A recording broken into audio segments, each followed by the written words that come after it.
this might be a tough decision right now. My team did absolutely NFL games that were like, Right. whoa. I actually don't Had understand. a lot of mixed feelings. Welcome, Disgruntled. We have another guest here on the Legal Domains. Pretty Now good. it's recorded. Wow. Yeah, I told you that this week was going to be the week that you caught up in predictions, or at least made a little leeway. You see, you don't make it any fun when you say that stuff. I Why? wanted to rub it in your face, but then you're like, I told you this would happen. It's just like, it's not fun, you know? No, it was just for this week. I'm joking. Just for this week. I did not feel confident at all for this week in predicting. Before we get into the meat and potatoes, I would like to say, don't cut me off, man. Pro Bowlers were announced. Oh. Did you see that? Did Carson Wentz get in? What? It was like 30 minutes ago. The whole roster was announced, but the top 5 vote getters were announced like earlier in the week. Jonathan Taylor was number 1. Duh. That's actually. Who else would you have? No. Yeah, Henry. Let's see. Who did the Eagles have? They definitely had Darius Slay and Kelsey, but I don't know if they had anyone else. Eagles, Pro Bowl, just them. Just them. Wait, who were they? Jason Kelsey and Darius Slay. Because they're the only elite. Now, without looking, guess how many Colts got in? 6. 7. Damn, I was so close. We led the league this year. Last year, I'm pretty sure we tied with the Chiefs. But this year, or maybe it was the Packers. No, I think it was the Chiefs. But this year, we led the league with 7. It was, and the best part of it is that Kenny Moore finally got his first Pro Bowl. After he probably should have had it past 3 years now, but this is the first one. And I think Pro Bowl voting, like the fan voting, had a huge part in it because Colts made a huge campaign. The fan voting only accounts for 33% of the overall votes, though. So clearly there are people in the league that are looking at Kenny Moore and saying he deserves this. So that's good. Wait, is that rookie that you liked? The cornerback? Oh, Isaiah Rodgers. Oh, yeah. I keep getting him mixed up with Kenny Moore. Yeah, so our cornerbacks right now are Kenny Moore, who's the Pro Bowler. He's also probably the shortest one. Definitely the shortest one. There's Isaiah Rodgers, who is also a return specialist. He nearly got in the Pro Bowl last year for being a return specialist. I don't think he got it, though. There's Rock Yassin from Temple, who's actually had a really good season this year, whereas in past seasons, he's been kind of meh. Yeah. But this season, he's been good. And then there's Xavier Rhodes, who's had a worse season. But those are like the main 4. I'm honestly surprised that Jake Elliott didn't get in. He's having a monster season. I don't think so. Just kidding. Who are the kickers that got in? It was Pro Bowl kickers. Gay. It was Matt Gay and Matt Gay's been really good, so that makes sense. Not as good as Jake Elliott, so Nick Folk would have gone in if it wasn't for Justin Tucker just existing. Yeah. Well, what do you think about Luke Rhodes? No one saw that coming. There's a special teamer, Ashton Doolin, who's also a wide receiver, but he's had 2 blocked punts this year. Oh, really? Which is like unheard of. But yeah, so everyone thought he would not just 2 blocked punts, but also he's just I think he is second in tackles on special teams. So everyone thought he would be the AFC special teamer, but Matthew Slater randomly got it over him. So that's weird. And then no one suspected long snapper Luke Rhodes to get in. And also Ryan Kelly got in over Creed Humphrey, which a lot of people were surprised about. So I think really Colts deserved only 5. Yeah. Well, actually, they deserve 6 because take out long snapper Luke Rhodes, but put in Ashton Dulin at special teamer. I think 6 makes sense. I don't think Kelly should have gone in over Creed Humphrey, but then we had Jonathan Taylor, Darius Leonard, DeForest Buckner, Kenny Moore, and who am I missing? Oh, Quentin Nelson, of course. Those Yeah, 5. And there's the possibility of Braden Smith at right tackle, I guess. He's also had a good season. So yeah. All right, I'm just going to go down the list if you got in real quick. AFC selections: Patrick Mahomes, Justin Herbert, Lamar Jackson, Jonathan Taylor, Nick Chubb, Joe Mixon, Tyreek Hill, Stephon Diggs, Jamar Chase, Keenan Allen, Travis Kelce, Mark Andrews, Patrick Ricard, Orlando Brown, Rashid Slater, Deion Dawkins, Quentin Nelson, Watt Teller, Joel Betanio. You always do these things where you have to list people's names and it just Yeah. never works out. Yo, I was doing so good up until fucking Joel Betanio. Are you really gonna read all the Pro Bowlers? Yeah, I'm almost done with Okay. offense. Okay. Ryan Kelly, Corey Lenz. All right, I may not. That. All right. Wait. I got an idea. Wait, could you put on screen sharing? Why? Because I was going to like scroll down the list and just record me going down the You can just do that in post.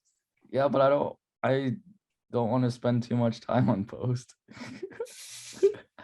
Just like put the screenshot in. It doesn't even have to scroll. Just put the screenshot in, then they'll know. They'll be right there. That's like a 2-second edit. It's like drag and drop. Zoom out. What are you doing? Well, because it's like a long list. It's like a longer list to like screenshot. I'm just confused. Oh well, maybe just don't do it. Yeah. Oh well. I already put too much effort than I wanted to put into this. All right. Yeah, I didn't expect you to do all of that. That's crazy. But, yeah. Week 15 predictions. Let's get into that. Okay. The meat and potatoes. So I went 13-3. Titus did really bad. Nope, and that's did a lie. 1.6. He's garbage at predicting. I had a really solid 3 weeks here. I only had like 3 losses the last 3 weeks, so you know what's good.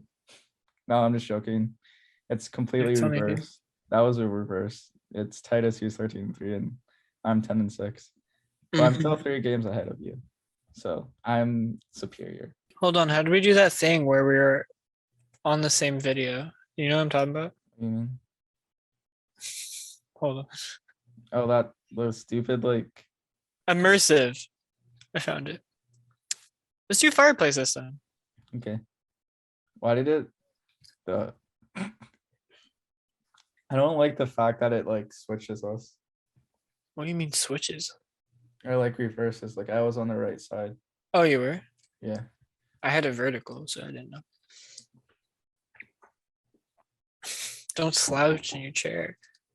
I'm trying to Hold on. So Thursday night football. Kansas City Chiefs versus Chargers. I didn't watch this game. I just saw highlights. You're and I the just know that- worst. I know that This was a really good game. Yeah, I just know that Kelce popped off for me in fantasy. 2 touchdowns, a game-winning touchdown at the end. Which The whole offense said Tyreek Hill did great. Patrick Mahomes, I'm pretty sure. It's just a very offensive game. Yeah. And we were saying how Thursday night football was lacking the past few weeks, but we've predicted, or we said, or I guess it was more you saying how back-to-back really good games from the Vikings, Steelers, and then this one. This upcoming week, I think, might be a good game. It could also have the chance to be a terrible game. Yeah. Oh, that's weird. What is going on? My like door's broken, so I had to like close it. Yeah, your camera did something weird. But Chiefs really proven that they're the team that we thought they would be at the beginning of the season. Obviously, they had their slump, but all good teams kind of go through that at some point, I feel like, especially when your entire offensive line is new from the previous season and your starter quarterback had a concussion And he knows going into those first games, that he has an entirely new offensive line that maybe he doesn't even trust too much. Who knows? I think that could be a mental aspect of the game that we neglected. We just said, "Oh, he's washed. He's not the same anymore." But he's back. He's been better. I don't think he's been like amazing necessarily, but he's been way better, and he's getting his team the first seed right now, which is like, will it be like 4 or 5 years in a row now? It's crazy that they would have first seed. Last year it was kind of handed to them, right? What, the first seed last year? Yeah, because I remember what it was going to. It was like the last week, and everyone was like, "Wait, what? How do we get that?" Yeah. Who had it? Was it the Steelers? You had it? Oh yeah, I guess so. Yeah. Yeah, I just remember it coming down to. I think the year before that also came down to like the last wire, because I remember it was like the Chiefs, Patriots, and the Patriots lost their last game. The Chiefs got the last seed, but everyone was really confused because it seemed like the Patriots didn't try. It was the last. It was the last season that Tom Brady was there. Yeah, the last time they played a wild card game was in 2017, so it'll be the 4th year in a row. Yeah. And they lost that game to the Titans. Yeah. So, there you go. And then we got the Colts versus the Patriots. You correctly guessed this one, and yeah. This is a really great game all around. It came too close, but it's the Patriots after all. It was supposed to be close from the beginning. I was very surprised the Colts got off to as strong as a start as they did, but that's kind of like the staple of the Frank Reich offense. They get off to a really strong start because he's really good at scripting the beginning of these games. And at some point, there's a little bit of a slump where it's like, okay, now where do we go on? How do we move forward? And the other team starts to catch up. But then this time, unlike many other games in the past, they actually closed it out. They actually found a way to win late in the game rather than not realizing what to do when it was too little too late. So yeah, New England's still a very, very good team. And once Mac Jones is not rookie either, I think they could be very dangerous. And it's not like they have like insane weapons either. Like Jonnu Smith and Hunter Henry is a pretty cool wide receiver. Tight end duo. Yeah. But other than that, I wouldn't say like their offense is super impressive. So I think if they get some really good wideouts, maybe. Not that they're like bad, but they're not like elite. So I think there's room for improvement on the New England team that is going to be very scary under a Belichick coaching scheme. So yeah. The Patriots are just a few key spots from really dominating in this league. Or I guess they're already dominating, but when the Colts are blowing out the Patriots, I was talking to this one Patriots fan, and I told him, I'm like, just wait until the fourth quarter. That's when the Patriots are going to come back and like possibly win. I don't know if the Colts are going to be able to close out. And he was like, ain't no way. And then the Patriots scored 17 points in the fourth quarter. But you know what happened? MVP boy. MVP. Right when we needed him. That was his MVP moment. Yeah. And Darius Leonard, he's like number 8 in the odds for Defensive Player of the Year. His last game, he just had 10 tackles and 2 total takeaways.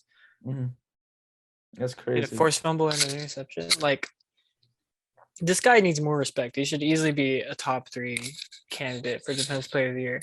And he said in an interview, like just today, that if he were on a team like the Cowboys that were on prime time all the time, then he thinks he would be the top Defensive Player of the Year candidate. So I think he's throwing shots at Micah Parsons, who I guess he believes is doing just as well as he is, if not worse. Because a lot of people are giving Micah Parsons a lot of props because he has been doing good. I think he's like the obvious choice for Defensive Rookie of the Year, at least. I don't think he's going to get Defensive Player of the Year. I think, honestly, Myles Garrett should be in the running as well. I think he's had a great season. Yeah. But Darius Leonard needs to be up there. He needs to be higher. It's insane to think that he's not with all the takeaways he's been having. It's insane. Yeah. at least one of the Colts is getting some recognition, being the front runner of MVP, but it's still a shame, I feel. I wouldn't say front runner. I think a lot of people still have doubts, but Or at least but one to step. be a running back in the conversation this late in the season is still very high props. The only issue is like if he doesn't, if Cooper Cup breaks the record, like it's going to be so difficult because both of them kind of deserve to have Offensive Player of the Year, Jonathan Taylor and Cooper Cup. It's going to be a very hard decision because, like, yeah, I think Jonathan Taylor overall has had the better year, all things considered. But when someone breaks the all-time receiving record, it's just kind of like, how can you not give it to them? Yeah. So I say Jonathan Taylor, or simple solution to that. Jonathan Taylor MVP, Cooper Cup offensive. I would love to see it. Imagine quarterbacks winning no award. Yeah. That'd be great. Yeah. I would love it because I don't think Screw- any of them necessarily deserve it right now, especially after Tom Brady played Mhm. his last game. Anyways, let's move on. Dallas, great defensive battle against the Giants. Dak Prescott kind of looking not so great going into this playoff stretch. Make or break games from here on out, really. If it's not deciding seeding, then it still has a lot to do with how you're going into the playoffs. Mhm. I think they're a shoe-in, of course, to be a playoff team, but you can't be losing games against, or you can't be having bad offensive games this late in the season, especially like how Tampa Bay looked against New Orleans, which we'll get into. Like everyone's talking about how like, oh, they may not be shaping up to be good playoff opponents going into the playoffs, because if they can't be scoring this late in the season, then it's going to be very hard to all of a sudden jumpstart that once those big games come. Yeah. So This just gives Eagles fans more good news because it either means the Eagles have a really good chance of beating them at the end of the season, or they're going to be a first round exit, which I think they are. But yeah, they're just not looking good, and I feel like they're a very beatable team. Like I feel like any team has a shot at beating the Cowboys. and especially this season where you have so many teams this late in the season still trying to vie for a playoff spot. It's like you're not gonna be happy once you make the playoffs if you're Dallas. Mhm. Like you'll have that one moment of like, God damn it, we finally made the playoffs. We finally got our roster together. But then you're in the playoffs and literally every team in the playoffs can beat you. It's not going to be like last year where an 8-8 Chicago Bears team is there. You know what I mean? Yeah. Playing on Nickelodeon and getting Nickelodeon valuable player to Trubisky. It's not going to be like that. Any team that ends up in the playoffs come playoff season is going to be able to beat Dallas if Dallas is playing the way they are. Because as much as I think defense wins Super Bowls, I also think a quarterback has to be able to put up points. Mhm. It goes both ways. Yeah. Moving forward, Jacksonville lost to Houston Texans pretty badly. Well, yeah, by a decent margin, 30-16. We both guessed, or we both said, or we both got this wrong. Yeah, it was a coin flip. I think we both said that because especially Jacksonville after having to fire Urban Meyer, it's just a very difficult position to go and try and win games this late in the season when you're already down this bad without the coach that you've been used to having all season. And so Houston kind of came in at the right time. But I mean, is this really even good news for Houston? Because now, they're not going to have that low of a draft pick after not having a first round draft pick last season, despite being like only a 4-win team. Mhm. So it's like at least this season they should have beat the number 1 pick, but no. Yeah. Instead they end up in the same division as the Jaguars and beat them twice. And then the Jaguars get it again. Yeah. Which I think they have it, right? Because now that Detroit won and they also have the tie, I think Yeah. Jaguars is number 1, right? Wait, no, oh yeah, I keep forgetting that Detroit just won again. Yeah. Weirdly. Yeah, I think So it would be Jaguars, Detroit, then Houston, I think. Houston Jets. I think Yeah. Houston and Jets are like the same right now. Yeah. Yeah, it's just they kind of shot themselves in the foot with this one. Which I think is a really good year for the Jaguars to be the number one pick again, because there's no certain quarterback in college football that is worthy of being the number one pick right now. And so they already got their number one pick quarterback. Now they can go for the best pick available without having to just be like, oh, we need a quarterback though, so we can't get the best player on the board, you know? Kind of like the whole Chase Young situation with Washington. Everyone's like, oh, they should get a quarterback. They need a quarterback, but it's Chase Young, you know? Yeah. It's like Jaguars don't have to worry about that because they have their quarterback. They can get, which right now it looks like between like two edge rushers, Thibodeau from Oregon and Hutchinson from Michigan. Hutchinson was the Heisman candidate, but there's also, I think, a left tackle that people are talking about as well. So they have options. That's all I'm going to say there. And Houston still will too. I think it's going to be a pretty loaded non-quarterback draft class. Yeah, which is crazy because I feel like we haven't had a draft in a while where it wasn't quarterback heavy. Yeah. That's true. That's the last one especially. Yeah. Then we have Pittsburgh versus Tennessee. I had Pittsburgh, you had Tennessee, but I think this was also coin flip, just where Tennessee is at in the season, and Pittsburgh kind of being the mediocre team they are right now, or have been all season, honestly. And it was a close game still. It was 19-13. I think Tennessee had them on the ropes for a bit, but then Pittsburgh managed to clinch it. Pittsburgh is still technically in the playoff conversation. They have a winning record. Titans, I think, is safe to say they clinched the playoffs, especially since they play Houston to end the season. And I think they have that. Like, I know Houston beat them before, but no way that it happens twice. I refuse to believe. So I think if not the division, which like the division is like 95% theirs right now, they definitely have a playoff spot. Pittsburgh still having to fight through Cleveland, who still technically has a chance, not a strong chance, but still. And then the Bengals and Ravens are at the top of that division, both trying to get that number one spot. But Pittsburgh, if they have a strong ending of the season, they may come out of nowhere and take it. Yeah. I mean, their defense, I think their defense is good enough. It's just the offense is so bad right now. Yeah, well, I mean, even Najee Harris, I don't think Najee Harris can get anything done behind that offensive line. He was supposed to be the shoe-in for offensive rookie of the year, and right now he just can't do anything. Yeah, with that deteriorating offensive line and Big Ben almost like he's basically falling retired. to ashes. Yeah, they can't get anything moving. I'm very surprised that they even like been able to score as much as they have, especially like last week with the Vikings scoring that many points that fast. I'm shocked that they're able to string anything together. But you got Miami beating the Jets 31-24. Miami is on a very, very strong roll. They're making a good case for the playoffs, just like the Pittsburgh Steelers. They just need a few things to go their way, and I feel like they need to win out as well.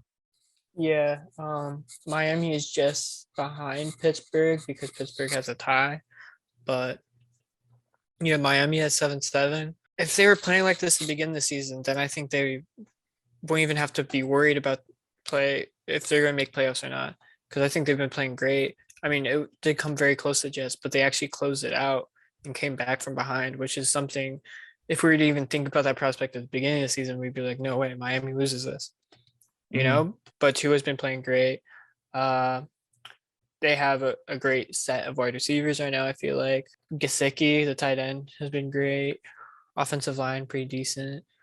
Defense is showing up the way they did to end last season as well. The end of last season, that defense was like, everyone was talking about them, you know, their cornerbacks. I think that one cornerback, Xavier Howard, had the most interceptions last year. They just, they had a like Indianapolis Colts level of bad starts to the season, but it was even worse, honestly. I think it was like 1-7, right? So yeah, I don't think they make playoffs this year, but it's good. It's good security for the future, and you know, draft pick doesn't matter because it's the Eagles, right? So they don't have to worry about like having whether or not they should have tanked or not. At 1-7, they're like, let's just go and win. It doesn't matter if we do or not, you know. Yeah, Let's just try to get our confidence back up, and they did. I think that is, if they end up with a winning record at the end of the season, I think that is really good for that team. which is at this point they just need to win 2 or 3. Yeah, they very flipped the season, or they flipped the story of this season because, like you said, they started 1-7. Now they're 7-7. They won 6 straight, which is very impressive. They beat some good teams in there. Most of them are pretty bad, but it's still impressive to win six games in a row in Yeah. this league. No matter what who the it team- is, yeah. And for the Eagles draft picks, we started the season off like I think it was like the first 7 or 8 games where we were like in the top 10. We had like 3 top 10 first round draft picks. Now it's like bottom 20 in the league because they all decided to wake up and actually start playing football, which is Who was it? It's Colt. Oh yeah, just Colts, Miami, and you, right? yeah. So even the Eagles themselves are kind Yeah. of shooting themselves in the foot because if they don't make the playoffs, and it's like, man, the one chance we had at a really low draft pick or Mhm. high, depending on how you look at it. You know, we tried to chase the playoffs when it was very much out of reach. Yeah. It's like I still think you could technically, but it's like if you don't, it's going to feel terrible. Yeah. I mean, I think we were trying to go for it because we saw that Miami was 1-7 at one point and the Colts were kind of mediocre at around that level. So we're like, all right, we have at least like a middle of the I mean, pack draft I don't pick think and- I don't think a team should ever really tank unless they're already at like what 0-8 or something yeah. at that point in the season. Like if you're already like halfway through the season and you have 0 wins, which like basically what Detroit should have done. I think that's the only case where you should really tank in this league because I mean, if we look at it like draft history of like teams trying to tank and get really good picks, it hasn't always worked out. It's not very successful because I Yeah. think you can get really good picks late in the first round. Like it Yeah. happens all the time. Even second round, like Colts have like almost exclusively been second round drafters. So Yeah. Yeah. that's I'm where not- I'm- Jonathan Taylor fell. That's where Michael Pittman fell Yeah. as of late. So Yeah. I mean, I'm not too worried about it, but I would rather have top 10 draft picks than like, obviously, I yeah. mean, but you still have 3. So Yeah. when you think about it, I think you could even trade up in the draft for a higher first rounder. Because I mean, which would you rather have? Would you rather have all 3 picks or a really high 1 and then a lower 1 as well? You know what I mean? Yeah. Personally, I would have 3 just because of Howie Roseman. Because like Howie Roseman, like he's so hit or miss. yeah. So you just, if yeah. the more options you have, it's like, well, one of them has to hit. Yeah. That makes yeah, sense. Yeah. But moving forward, we got Arizona Cardinals versus Lions. Lions absolutely destroyed the Cardinals 30-12, and no one was expecting this at all. I mean, if you place money on the Lions, you probably are making a lot of money. I think they were like 12.5 favorite or 12.5 point favorites. The Cardinals were in this game, but they just Crazy. decided to lose by 18 points instead. Yeah, I think Arizona is kind of facing a similar storyline to the Steelers last year. Yeah. Which, if we're looking at where the Steelers stand now, it's not a good trend. But I think the difference is that they have young stars that are more consistent. Mhm. Kyler Murray, I think Kyler Murray is just still very young and he keeps getting all these weapons at his disposal. And it's very hard to like balance that when you have so many options as a young player. It's just like, how do you even comprehend? If Mhm. you're like, unless you're like Peyton Manning, who's like, you give him all the weapons and then he'll figure it out, you know? Yeah. But, or like Tom Brady as of right now, or not as of right now, but as of like the past 2 seasons. Mhm. You know, just give him all the weapons and he figures it out because he has that experience. But Kyler Mhm. Murray, he has a lot of faith in him, clearly. Just give him all these weapons, put a lot of money into it. And I mean, they're still at 10-4. He hasn't let down necessarily, despite, and he was also injured, so we have to give him benefit of the doubt. He was an MVP candidate for a good majority of this season. I think what matters right now is how he performs in the playoffs. I Mhm. think that's what will really that'll be the test for Yeah, sure. most definitely. It's Because we going haven't to had be- the chance to see that really. Yeah, it's going to be interesting how they finish this season and how they will do in the playoffs, assuming that they do make it, which I think they will. They will, no doubt. And yeah. And then The you worst got- they go is 10-7. I mean, a 10-7 team will make the playoffs. Yeah. considering how teams are stacking up right now. So It's going to be a very interesting season ender if the Cardinals do falling to 10-7, just how that whole entire dynamic will happen. Because then you also have 49ers in that division as well. they'll at least be 10-5 after the Colts this week. Am I right? Hey, yo. Buffalo beat Carolina 31-14. Buffalo proving that they can beat up on the worser teams, but then somehow fall apart against the teams where it really matters. And so coming in, another thing, like I've been saying, we're getting to the point where we're getting all these make or break games coming to the playoffs. If you can't at least go head to head with those bigger teams, then it doesn't really matter. Like, yeah, you'll get a high seed in the playoffs, but it won't matter Yeah. in the postseason. The most scary thing is how many times Josh Allen is turning the ball over, even in like bad teams. I think he's averaging like 2 turnovers per game for the last like few games or whatever. Because they're treating him like Tom Brady. I've never seen a young quarterback like this get treated so much like Tom Brady. Like they just don't have a really good run game to relieve him, honestly. Even the running backs are getting most of their usage in the passing game. So it's just like, if you just like develop that run game and actually give help to Josh Allen that isn't just in the form of a receiver, because I also think their offensive line could use a lot of work.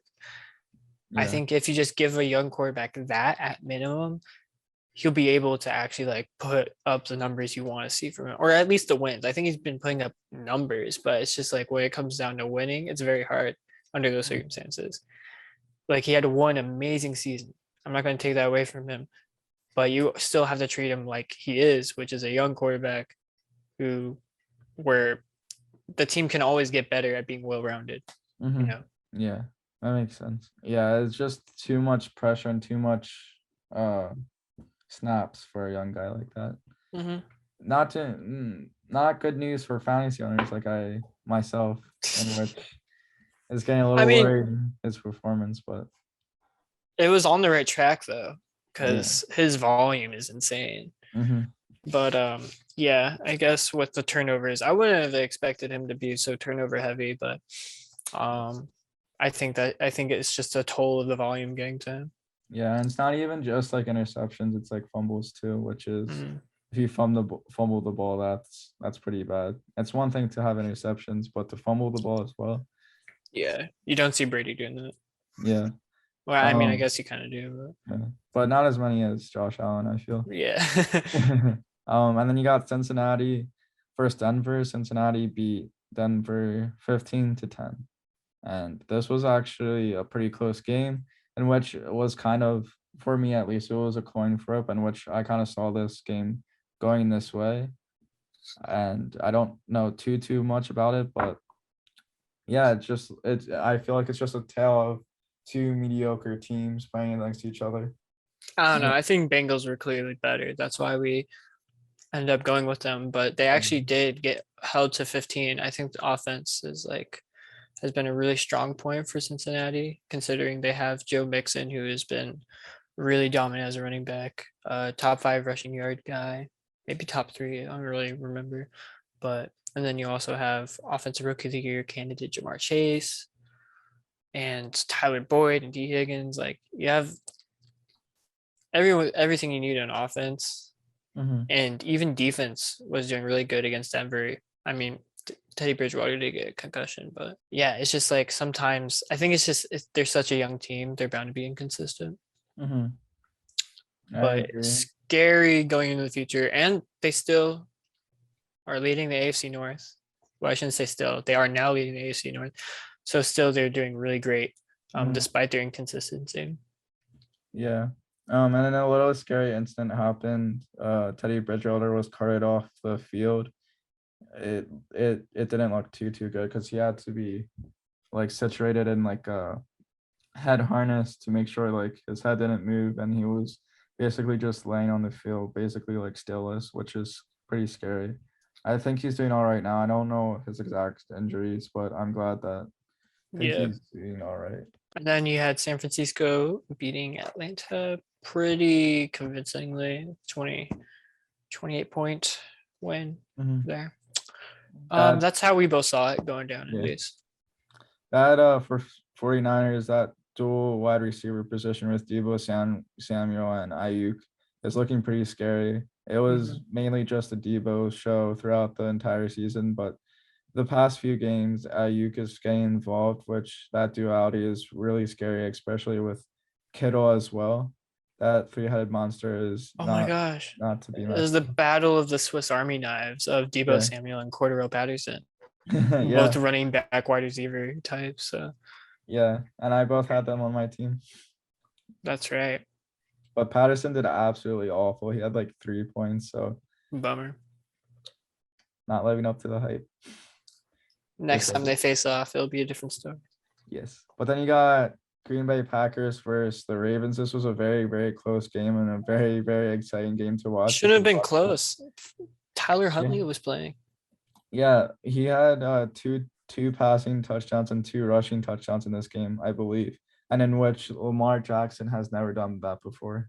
I think he's the first person to have 2 passing touchdowns and 2 rushing touchdowns. That is so sad to hear that not even Lamar Jackson could do that, but his replacement could. That really goes to show you that the Ravens are just a very well coached team, and their offense can always drive without a star player like Lamar Jackson. And it shows bad signs for a Green Bay defense that had supposedly been looking really great all season. And they let up 32 a second string. So Yeah, and this just propels Aaron Rodgers to the front runner. I said Jonathan Taylor earlier, but I really meant Aaron Rodgers.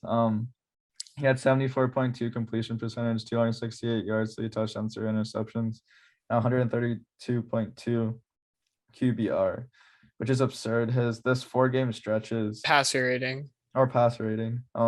There's 2 different Yeah. ratings. I always get them mixed up for some reason, but yeah, if you ever see 100 passer, if you ever see the rating being at 100 or more, it's definitely passer rating because QBR only goes up to it's like a 50-60 sort of thing. Yeah, I keep forgetting that. I like my brain just like flip flops between those statistics every now and then, but like yeah, I think QBR also takes into account rushing a little bit, so that's the difference. Okay, but yeah, this last 4-game stretch from Aaron Rodgers is really like absurd. 148 passer rating, 97 passer rating, 141, and then 132 passer rating in the last 4 games, which is crazy after starting the very first game at a 36 passer rating. But I feel like Aaron Rodgers is now the front runner, or at least very close. I mean, I'll tell you later whether or not you're right. Yeah, so New Orleans beat Tampa Bay 9-0. So they shut Tampa Bay out, which is like I said, New Orleans always finds a way against Tampa Bay. That's why I picked New Orleans. New Orleans could not get anything going on offense. But at the same time, Tampa Bay defense is a big deal, and Taysom Hill isn't exactly the most dominant quarterback in the league. He's an interesting and special dude, but I don't think he's a starter caliber quarterback. He's a great offensive role player, but he can't be a starter quarterback. I'm sorry, Taysom. It was a very weird week because it was the first time it was the first time that Tom Brady was shut out in 15 seasons. And it was the first time that the Patriots was shut out in the first half and 99 straight starts or 99 straight games. So it's very weird that those 2 streaks ended in like the same week. And the second thing that I just noticed is that TB, like for the abbreviation for Tampa Bay, is the same as like Tom Brady. I don't know why I did put like 2 and 2 together. Dude, as soon as he signed with Tampa Bay, that's what everyone was saying. TB to TB. Oh my gosh, TB to TB. I'm very late to the party. I can't believe you're that late. But yeah, defenses win Super Bowls at this point in the season. It's going to have to. And New Orleans is showing why that's the case. Yes, sir. To be fair, Mike Evans, Leonard Fournette, and Chris Godwin were all out at some point in the game. But still, even before those injuries, they were looking really good. Yeah, and Chris Godwin is sadly out for the rest of the season with a torn my ACL. fantasy rip. RIP. I also just ripped to Chris Gardner because he had an amazing season. mhm, You know, he was always being considered Mike Evans number 2, but he was really making a case like, yo, you better be paying me wide receiver number 1 money when Yeah. I'm a free agent next season. But now that he's injured, it's like, oh, do we pay him what he deserves? Or are we like, oh, you're coming back from injury, we're not so sure. Also, we have Mike Evans, who's our wide receiver number 1. Do we mhm. pay you that much? So I could easily see him going to a different team next season. We'll have to Eagles. monitor that a little bit. I would love to see him on the Colts. That'd be so cool. But besides that, Yeah. Tom Brady's gonna have a hard time. It's gonna be a Yeah. huge test to Mhm. see what he can get done without Chris Godwin, without Mike Evans for the moment. I think he's like give it a game Yeah. evaluation. And Leonard Fournette was looking really good this part of the season as well. And without him, Tom Brady's really gonna have to step up. Yeah. Tom Brady is absolutely nothing. Even without more that so team. than he's already being asked to as Mhm. the most, I don't know what the word is, the highest volume of all quarterbacks in the league Yeah. right now. It's gonna be hard. Yeah. It's going to be interesting to see what he does throughout the season, rest of the season, and how Yeah, he performs. there's chances to make Super Bowl drop significantly after that. Yeah. As for 2 teams that won't make the Super Bowl, Cleveland Mm-hmm. Browns lost to the Las Vegas Raiders on Monday, the start of all the games that got delayed. This was a Monday afternoon game. I didn't don't even know. realize this was played in Monday afternoon though. I just Yeah. found that out now. They played Monday afternoon, and because they already had a Monday night football game scheduled, and they didn't want to delay them to Tuesday because they already did that to the Eagles and Rams. So they delayed them 2 games because they were supposed to play on Saturday with to precede the Colts Patriots matchup. It was supposed to be a Saturday doubleheader, but instead you get a Monday and Tuesday doubleheader. And Raiders won by a field goal to end it. Mm-hmm. Not the most Yeah. exciting game. Honestly, this is kind of a boring game because Hey, honestly, it was better than Monday Night Football. Bears Vikings. Oh yeah, that is true. Worst red zone performance I've ever seen from any team out of the Bears. They had so many appearances in the red zone, could not get a touchdown until the last play of the game, which nearly got called not a touchdown. It was immediately. It was at first ruled down at the 1 yard line to end the game, and all the Bears fans were like, "What? Are you kidding me?" Yeah. But then they looked at it and they're like, "Okay, it's a touchdown." Yeah. At least they got a singular touchdown out of it. Yeah, Vikings were like they're basically shut out that Mhm. last half. They had a really good start, and this is a Bears defense that were without like their entire defensive back unit. And so Justin Jefferson theoretically should be running all over them, but I think he only had like 3 or 4 catches. Mm. He did get a touchdown early in the game, but people were thinking he would break the record. The receiving record. People were saying that. That's crazy. And I feel like if you have that much hype around the player, they usually do bad or Yeah, I not, swear they or always do. mediocre, yeah. Always do. Eagles versus Washington. I was at this game and this was a very good game to go to. The Eagles won 27-17. I did not like the start of this game. The Washington went up 10-0 right away, but then I remember Eagles- seeing that. yeah. I was like, oh no. and then Oh, no. the Eagles scored 17 unanswered, and then it was all good again, and it was all she wrote. I don't know. I had a lot of fun watching this game. It kind of sucked though because it was like misting and it was like freezing cold, so it was like on the Oh. verge of like snowing, but it was like lightly like misting to slightly raining. Like I mean, most of you're the all time. headed up in the stands, right? Couldn't have been Yeah. that bad.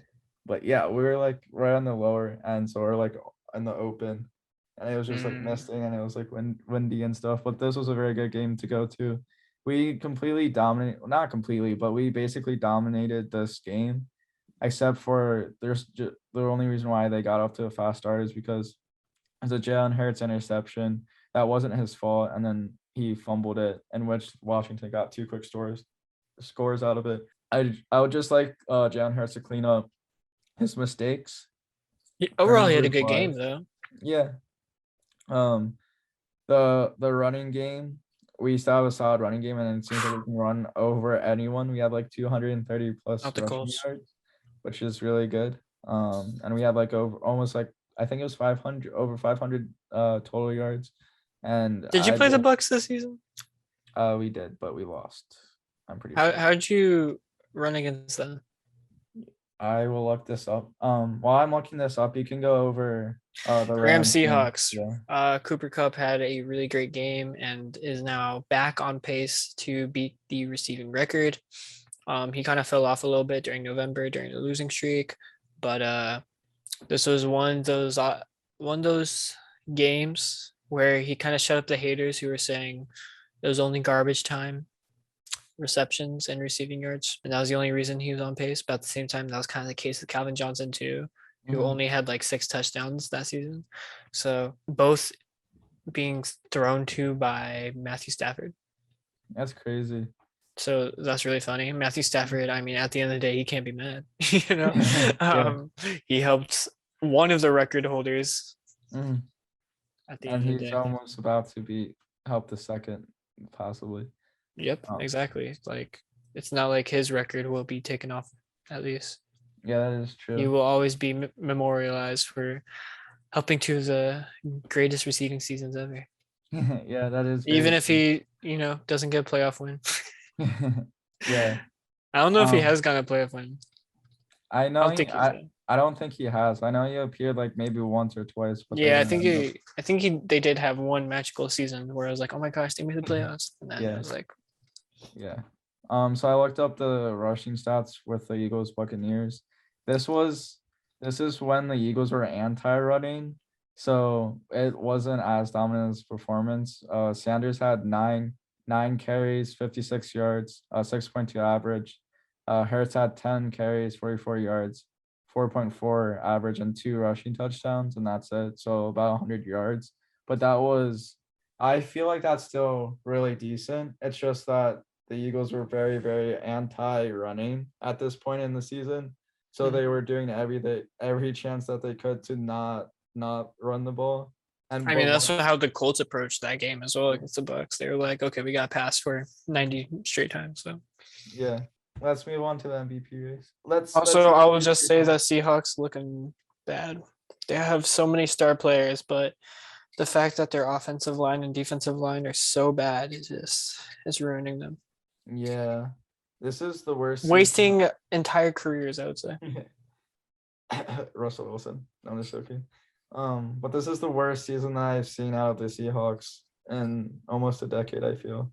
I feel like they've made playoffs almost every year. They do. Yeah. Almost make it. Yeah. Anyways, I mean, not almost make it. They do make Yeah. it every Yeah. season. Wow. It's dwindling down. You're down to 3 players. Yep. So I decided I had to take Matthew Stafford off, not because he had a bad game, but because Cooper Kupp had too good of a game, and I can't have a MVP candidate that also has the Offensive Player of the Year candidate. It can't work. The only reason Jonathan Taylor is on here and Cooper Kupp's not is literally the reverse of that rule. Jonathan Taylor doesn't have a quarterback on the team, doesn't have an MVP candidate, but Cooper Kupp does. Like it kind of goes both ways. Like Matthew Stafford and Cooper Kupp are really helping each other like succeed, whereas Jonathan Taylor's doing everything on his own because Wentz hasn't like been amazing. In fact, Jonathan Taylor, quote unquote, is taking snaps away from him. Not that like Wentz is actually sitting out snaps, but he's not getting to throw the ball basically. And Jonathan Taylor had his season high snap percentage. I think he played 96% of the snaps, something crazy like that, which is like Derrick Henry. That's just Derrick Henry shit. So yeah, he's number 3. I still have him on here. He had an amazing game, obviously. He has 370 plus rushing yard games this season. The rest of the league has 2. Yeah. So there you have it. Also just the fact that he has 19 touchdowns and he rushes for a first down on a third of his attempts. Like, how do you not just give this guy the ball every time? It's crazy. Yeah, that's my case for Jonathan Taylor. All the haters will be like, but Derrick Henry rushed for 2,000 and didn't get it. Well, Aaron Rodgers had a historic season, but honestly, I'm starting to see some of that old Aaron Rodgers pop back up, and now Aaron Rodgers has surpassed Tom Brady for Mhm. being the front runner in the MVP race. Because right now, Aaron Rodgers has an 8.25 touchdown turnover ratio. Has 33 touchdowns, 4 interceptions. Now 33 passing touchdowns. By the way, I think he has like 2 or 3 rushing touchdowns, but 33 passing touchdowns, 33 overall touchdowns. He has a 67.8 completion percent, which I don't think is as good as last year. And I think 4 interceptions is still worse than last year. But regardless, it's an amazing season, no matter who you are. And it just feels weird to like default giving him the MVP despite playing worse than he did last season. It just feels wrong almost. But like, who else is really standing up and saying, I deserve it, other than Jonathan Taylor? But the only issue is it's a quarterback award, unfortunately. Yeah. I wish it wasn't, but you know. And then Tom Brady, obviously, 0 touchdowns, 2 turnovers last game. Pivotal primetime divisional game late in the season. That's just not an MVP performance, straight up. So Yeah. unless Tom Brady has insane performances to end this, I think his chance of getting MVP this season is almost over. But I still have him at number 2, Jonathan Taylor number 3, just because I think the voters will favor Tom Brady over Jonathan Taylor if, you know, both play their hearts out at the end of the season. So, and also record is probably the biggest factor. Aaron Rodgers is 11-2 this season. Tom Brady's 10-4. Jonathan Taylor's 8-6. But the only difference with records is Jonathan Taylor, you know, you can't help if he doesn't get the ball or not. That's up to the coach. Whereas Brady and Rodgers, they always get the ball no matter what, you know? Mhm. So you can't always look at it like that, especially when you look at my Jonathan Taylor page and you see that in wins, he has 7 more offensive snaps than he does in losses, and also about 6 or 7 more rushing attempts than he does in losses. Like, that has something to do with it, you know? Obviously, his usage is different, especially to start out the season. His usage was very low. So that is my whole spiel. I'm done. And you also have been saying throughout like the past few weeks too how Aaron Rodgers just only reason why, or one of the main reasons why he's not overtaking Tom Brady is just because of his stats, and he's not getting a lot of There's the numbers. volume usually. Yeah. But now the Yeah. rushing game has kind of diminished with Green Bay. They're really feeding Aaron Rodgers the ball right now. That was my one concern. They kind of proved me otherwise by him throwing 3 passing touchdowns. I think it was like a 300-yard game. So there you go. Yes, sir. I guess we can move on to the predictions. Now, Yep, I'm ready. you are ready. So our first Thursday night, our first game is the Thursday night football. Tennessee versus San Francisco. I have San Francisco because they're red hot. They're honestly all around. They're just forming to a really good team, and I've been reminded of when they went to the Super Bowl a couple of years ago. They're looking in that kind of shape. Kittle's going off. He's the best tight end in the last few games. And it's Debo's going off. You got Ayuk going off. The defense is playing really well. They're just all around more of a complete team than Tennessee Titans. And Tennessee Titans, I feel, are just in kind of in shambles since Henry. I mean, they look good in moments, but I just feel like they can't really form together right now to actually be anyone good. The only difference between the San Francisco team and the San Francisco team to the Super Bowl is the Force Buccaneer. So they're not the same Super Bowl team. It's not the same shades because they would be having DeForest Buckner if it was the case. Oh, yeah. But since the Colts have him, you Yeah. know, that means they're a Super Bowl team. Yeah, So that most definitely. I have San Francisco too. Titans don't have Derrick Henry back yet. So that's all it comes down to. Yeah. Green Bay versus Cleveland. I have Green Bay Packers. It's just Cleveland is looking so awful. Yeah, this is just a Packers. formality at this point to Yeah. even mention this. Yeah, we can just move forward. Or we both picked Green Bay too. Let's just move forward to Arizona Cardinals first, and the Indianapolis Colts. I got the Colts winning, and kind of a little upset, I guess you would call it a little upset. I don't think I at don't really this know. point anymore. Yeah. I don't even think so anymore. If you Yeah. look at the records only, maybe, but you know, I don't know. if you look at the sample size of like the recent set of games, then you'll see Colts I think match up pretty decently with Arizona. I think Yeah. the only issue will be, can they contain Kyler Murray, because they had struggles with containing Lamar Jackson, and they're similar athleticism, similar types of quarterbacks. We've been able to contain like pocket passers pretty well, I think. I think we did a good job against Mac Jones. It's going to be a challenge, but it's going to be an important challenge for the Colts if they are a real playoff team. Yeah, and the Cardinals just lost to the Lions as well, so their stock immediately drops by like 1,000,000-fold. They're just such a bad team now ever since that they lost to the Lions. I guess the Lions showed that the Cardinals do have flaws that they need to round out. Yep. Philadelphia first. The Giants. I got Eagles hesitantly. I don't know. After the last time we played the Giants, I just don't know if we're able to actually beat them. And how we started with Washington as well. Like, we started off really bad against Washington, and half their team was gone due to COVID. So like, if we can barely get off to a good start against Washington, how are we going to beat a Giants team? And I just feel like Eagles Giants always come close no matter the record. I said this in previous episodes, like the Eagles could be 15-0 and the Giants could be 0-15, and it's still going to be a very close game. Like, this is a very coin flippy game, but I went with my favorite team just because they're my favorite team, so that's why I have the Eagles. Wow. Yeah.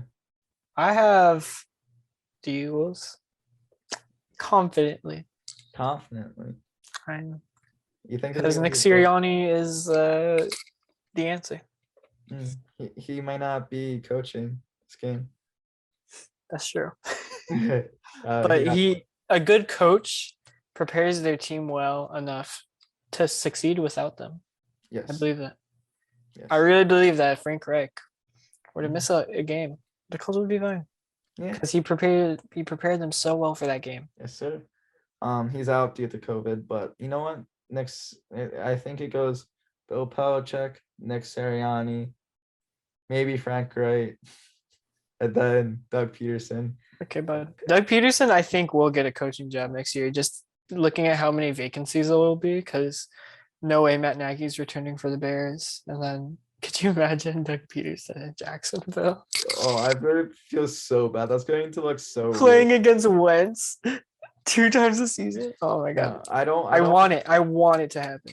For the sake of Peterson's career, I don't want him to go to Jaguars, because it's going to be recency bias where people are just going to view his career on how he does with the Jacksonville Jaguars. And I don't think he's as good of a coach to actually do anything good in the Jaguars. So I think it's going to deflate that he's a Super Bowl winning coach. I mean, how he there's all the people saying that he's the reason why Carson Wentz looked so bad that last season. Yeah. How he destroyed Carson Wentz's confidence. That's what I want him to do to Trevor Lawrence. Because I don't want a good quarterback in my division. Get them out of here. I'm happy Deshaun Watson's getting out of here. Hasn't been playing this season. Get Trevor Lawrence out here, and then, stick me with Ryan Tannehill. I can take that. I'm fine with Ryan Tannehill. Good. What do you mean? Ryan Tannehill is probably the best quarterback in this league. He's definitely the best quarterback in the division. Time will tell. I don't think either of them, Wentz or Tannehill, have been playing great this season, but Tannehill has had time on the Titans to actually prove whether or not he's the answer. Yeah. And I'm not saying he's not, but you have to give Wentz a lot more time to see if he's the answer and to see if he's actually better. I mean, it's hard because you have an MVP candidate on your team and it's your first year on that team. It's like, how can you look like the star when you're still kind of like trying to grow into the team, but also, if you don't give Jonathan Taylor the ball, then you're an idiot. So it's just like, how can you look like a star? I think next season, once we'll have a far better season. Yeah. That's my prediction. You can quote me on that. You're going to go 16-0. With 7 Pro Bowlers, how could we not? Rams versus Minnesota. Honestly, I know this doesn't really seem like a coin flip, or maybe it does to you, but this was actually kind of a coin flip. I was debating on picking the Vikings just because of that offense, and The Rams. showed Yeah, that they the can offense beat- did amazing against the Bears. Hey, just because they had one bad game doesn't mean that they. One, All they right. can barely close out games to begin with. You know their struggles this season. There's a reason they're at 7-7 with that offense. There's a reason. Yeah, but I mean, their offense is keeping them close in games. Yeah, and they have to play the Rams, which has the best cornerback and the best interior defensive player, probably the best defensive player in the whole league. Like, that's what they're dealing with right now. I don't know. And you're like, oh, the Vikings offense. All right. What were you? I vaguely remember you hyping up the Vikings offense. Absolutely. Yeah. I thought Vikings offense is still good. Don't get me wrong, but to win a whole game, especially against a defense of this caliber at this point in the season, Yeah. mm, Mm. I don't have that faith. I have faith for them to beat up on the other teams. They beat the Steelers 31-28. That's literally like the best defense, right? that was satirical. You know, even if that is satirical, I will say that's still a solid point because I still think Steelers defense is pretty solid. Yeah. I think Minnesota is just very inconsistent, and I think the better organized teams will beat them at the end of the day. Because Steelers isn't a well organized team, despite all their talent. I agree. Rams is a well organized team though. I agree. That's why I got the Rams winning. New England Patriots versus Buffalo Bills. I have the Patriots. I have the Bills. Ooh, our first dispute. It took a little while to get our Took first a little dispute. bit. Took a little bit. I have the Patriots just because Josh Allen is making me mad because of how freaking bad he is. Cut the hiccups there. Yeah. I don't know. I just think due to Patriots' poor performance against the Colts, at least for the first 3 quarters of that game, I don't think Bill Belichick. I think Bill Belichick is going to have a little bit more of an edge and is not going to let that happen. And it's going to make at least this game closer. I just think with Josh Allen, due to how many turnovers he's committing, I just don't think he's going to be able to have crucial plays in this game, or enough like crucial plays in this game to win. I think his turnovers are going to be what defeats the Buffalo Bills and ultimately his downfall for this game. And I don't know why. I just have not been feeling confident. Even when I do pick the Bills to win, I don't feel confident about picking the Bills through these past like 4 or 5 games. I don't know. I just, ever since they went on that losing streak, I just have not been feeling confident. I mean, I feel a little bit more confident after they beat Panthers the way that they did, but again, that's the Panthers and they should be beating them or teams like that, and with that kind of majority win. But I feel like even that was a struggle to get there, to get 30 points on the Panthers. I agree with you a lot about having more faith in the Patriots right now than the Bills, but I still think because it is a divisional battle and Bills are still a good team. They'll split this one. They'll split the series this regular season. I think a lot of people had a lot of faith in the Bills going into that Patriots matchup earlier in the season, and I think there's going to be a big chip on the Bills' shoulder going into this one, and I think they play pretty well with a chip on their shoulder, honestly. So yeah, that's why I think they have a pretty good chance still. I agree. And then you got Tampa Bay versus Carolina. I have Tampa Bay winning because they're just a lot better team than the Panthers, and even though this is a divisional game, even with the injuries. Even with injuries, even though this is a divisional game as well, and usually divisional games are close, I just feel like this is a divisional game that is not going to be close, and I just feel like Tom Brady is going to have an edge, just like Bill Belichick has an edge with the Patriots. I just feel like he's not going to have back-to-back bad games, especially after being shut out for the first time in 15 years. I just feel like he's going to have an extra edge and is going to prove a little point here, even though it's nice to 5-9 Panthers. Yeah, I like that. I like that storyline. I'll go with that. Thank you. Jets, Jacksonville. We both have the Jets. Jacksonville's just bad. Jacksonville doesn't have a coach. Yes. They're interim. I feel like an interim coach can do fine if they start off as an interim early in the season. I think a good example of that is the Atlanta Hawks last season.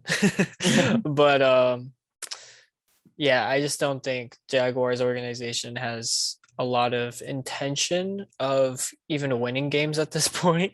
I think they're fine going back to back first round picks, kind of a 76ers look, if I'm being honest. Maybe Yeah. they'll get some good out of this, honestly. I think it would be the smarter move to just sit with the first overall draft pick. And I think Jets are a type of team that still have a little chip on their shoulder and want to prove that they can win right now, especially with their new coach, Robert Saleh. I think Robert Saleh really wants wins over draft position.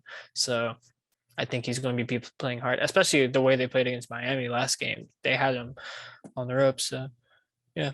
I agree. And then next game is Falcons versus Detroit. Even though the line should just be Arizona Cardinals, I still think they're a really bad team, and I just really like the Falcons the past couple of weeks. I don't know. I just something about them. I like watching them. It's entertaining to watch. I feel like they've relatively been keeping games close. There's probably a few exceptions there where they've gotten blowout, but I like Patterson on that team, and I feel like this is a good confidence boost for them. I mean, they're already going to get a middle draft pick anyway, so at this point, might as well get some wins for moral support. I don't think they're going to make it to the playoffs just because of how tight that is, and it's kind of like you have to be like 7-7 or higher to kind of be considered in the NFC race. I mean, they're not completely out of it, but I just think it's too competitive where they don't really stand a chance, especially with Eagles beating them and some of the closer teams in that race beating them. So if they do end up tying with them, they're going to not win the tiebreaker. But all in all, I just think they're a better team than the Lions. I guess the Lions winning this, but I just have no confidence in picking them. I feel like if I pick them, then I'll lose. So. Yeah. If I go for the upset in this scenario, they will lose. So Yeah. I'll just let them have a clean upset and prove me wrong. And then you got Los Angeles Chargers versus Houston. Come on, we both got Chargers. God, it's Houston. Damn, how many games is this now? We've only had one. Wait, I froze. Wait. One dispute in 10 games right now. This is unlike us. Yeah, come on, Titus. Start to speed. It was you. You were the last one. Anyways, Chargers, yeah, over Houston. That's a gimme, especially with how Herbert's been playing. I mean, they are 8-6, so it's not like a loss is foreign to them, but it is Houston. So I think this is where our second. I don't know yet, but I think this is where our second dispute is going to come. Cincinnati versus Baltimore. I got Cincinnati winning. I have Baltimore, yeah. It's our second dispute of this bracket so far, and I just think Lamar Jackson is playing. Is he playing this game? I think he will be. He's projected to, but still, I think he's being evaluated day to day. Yeah, I think if he plays, they're going to lose. But if I can see them winning if Huntley wins, I just think Lamar Jackson is just playing really, really bad right now with all of his turnovers. And I just, even after playing a close game against the Packers, I don't know. They're a week-to-week team for me. I guess Cincinnati Bengals are also week-to-week as well. This was kind of a coin flip, especially for it being divisional. But I just like Joe Burrow better. Wow. I was just going to choose Baltimore just because I had more confidence in them winning the division overall. And this is obviously like basically a tiebreaker game. But now that you said all that stuff about Lamar Jackson, I really want them to win to prove you wrong. I want Lamar Jackson to go off. He had a statement game earlier in the season where he finally beat the Chiefs. That was huge. I want him to have a similar statement game against the Cincinnati team. The Cincinnati team that is so young and inexperienced had no reason being at this point in the season challenging what should have been a wide open division. Like it should have been theirs. Mm-hmm. And Cincinnati's challenging it. He's like, nah, I'm going to come into your house. I'm going to come into silly old Cincinnati and beat you. Yes. On one foot. I don't know what his injury is, but I'm just going to assume it's a foot. And he's going to. Yeah. Rashad Bateman, Sammy Watkins. Hollywood Brown, Mark Yeah. Andrews. Ain't no way. Ain't no way. He's gonna have 5 interceptions by the. Oh yeah, he's gonna have a lot. He's gonna have a lot of interceptions. But he's gonna have the touchdowns too. That's what matters. It's all rushing touchdowns. Oh my gosh. I think this is where our third dispute is gonna come in. Chicago versus Seahawks. I got Chicago Bears winning. I don't know. I know they look terrible and all around. I just feel like they have glimpses where Yeah. they have the potential in winning games. Yeah. No, they don't. No, they don't. Yeah, they do. They're going to win this. Trust me. Yeah, they have. I guess they have. I'm not gonna say they have potential, but they have opportunities to win games. You know what I mean? Like, I don't think they have potential to win games, but opportunities are handed to them and they just always fail.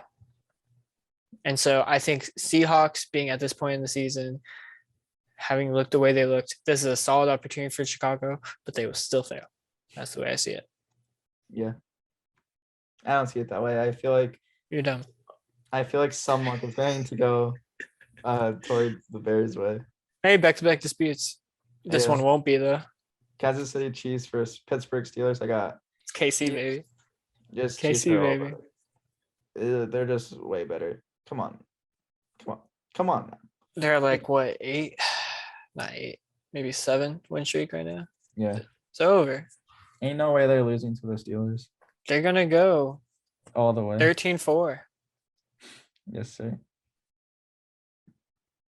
Denver versus Raiders. I got Denver winning. I don't know. I got the Raiders. I know Denver's been looking bad, but This is a coin flip to me. yeah. And I mean, it's a coin flip to them too. Both teams right now at 7-7, same amount of wins as losses. Their whole seasons have been coin flips, but Yeah. this will be the coin flip to decide all coin flips. Because one of them will have a winning record after this, and the other will have a losing record. Yes. That's what. Oh. And basically, honestly, essentially, this game will decide who still is in playoff contention and who isn't, Yeah. because both are towards the bottom of the running, and this is a divisional game, so one of them will be knocking each other out of contention. Yes. That would be a fun game to watch then. Hopefully, maybe it'll be very lame, like 3-0 or something, but I Yeah. could see it. I could. And the only reason why I'm picking Denver Broncos is because of Trey, and I agree with those points that you just made. That is a coin flip. Trey already gave up on Denver, so I have Yeah. no issue in picking Las Vegas. Yeah. I don't know. Yeah. Oh well. Dallas versus Washington. I have Dallas. Why do Oh, you yeah, have Dallas? Just because that's the only way you can get to the playoffs? Yeah. Well, no, wait. I would want the Washington to win because like we control our destiny with Washington because we play them again, and if we beat them again, then they're 6 or then they have 9 losses. So Okay. I don't know.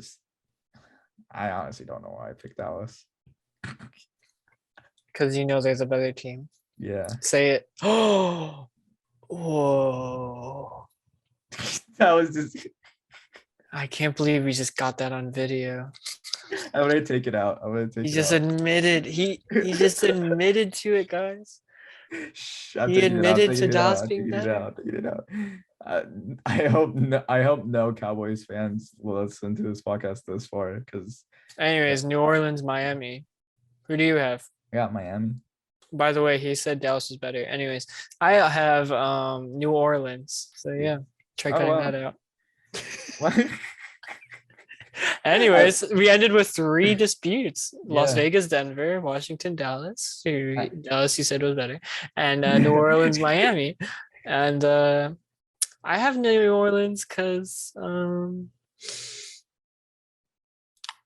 one of them has to win out. Honestly, yeah. That's why I picked Miami. I mean, Miami has a stronger case, but also New Orleans came off of a really good win too. Mhm. Miami has the stronger streak, but New Orleans defense, man, I think they can handle Miami. It just comes down to can Taysom Hill play the way he needs to play, which I think he has solid games, but Miami defense is isn't paper thin either. So we'll see. We will see. We will see. And then just to wrap up this episode real quick, transactions that happened in our league. Compton Crip dripped, added Gardner Minshew and dropped Derek Carr, and you dropped Chris Godwin. Why the hell did Brendan pick up Minshew? Wait, did you actually? Yeah, like you actually picked up Minshew. God, are you kidding me? See, that is the only reason why I'll win this league at the end of the day, is because while Brendan is smart by looking at projected scores and all of that, he just doesn't watch football. And sometimes that's the death of him. Because he doesn't know that despite how good Minshew had been in recent history, the fact that exactly, I mean, that's all he really looks at. He was like, "Oh, he had a good game," so I'm gonna pick him up. And I just want to say, little side note. So we started our playoff in our league. I had the highest points. You did. I had some bad luck. Yeah, I'm really proud of myself. You know, you did. You did good. Even though I'm not in the top 4 teams, I'm in the bottom 4. I still want to make a statement saying that I'm still here. You're still fifth place. Yeah, max. And even if it's almost impossible now, but I don't even know what I'm trying to say. But I already do good. Yeah, make yourself feel better. No worries. Yeah, I think the only player that actually did good on my team were my Colts players, Jonathan Taylor and Colts defense. So I don't expect that to be the case to end out this round against Josh. Also, Josh just had a bad week too, so I was let off the hook a little. I'm still only 12 points over him right now, but still, I expect my quality players to step it up.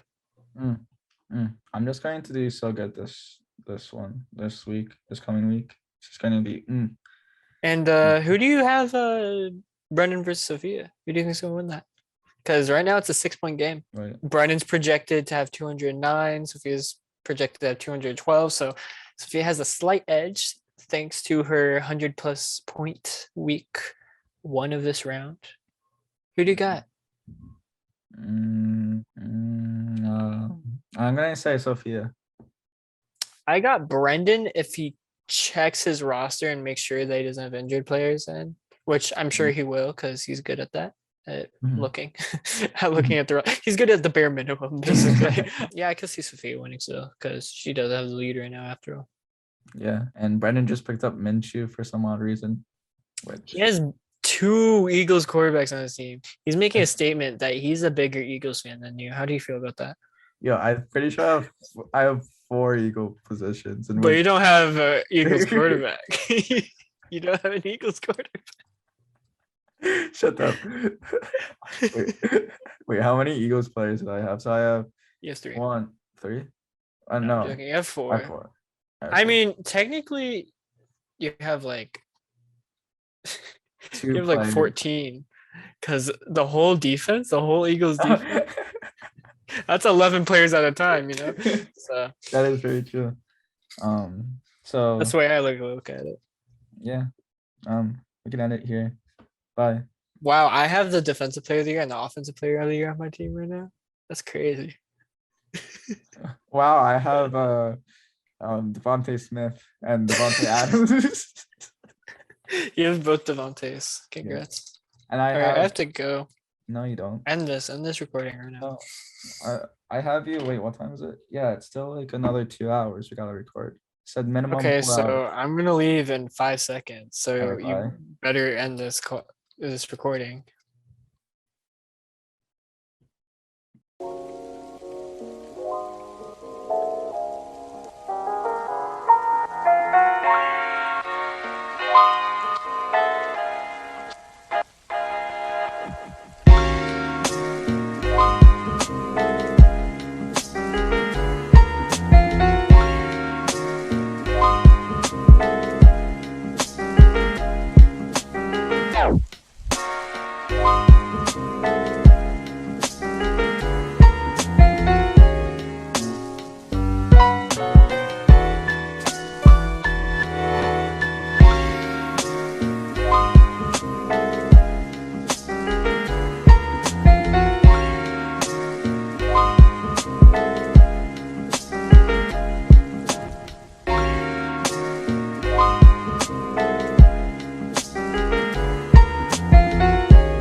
Wow.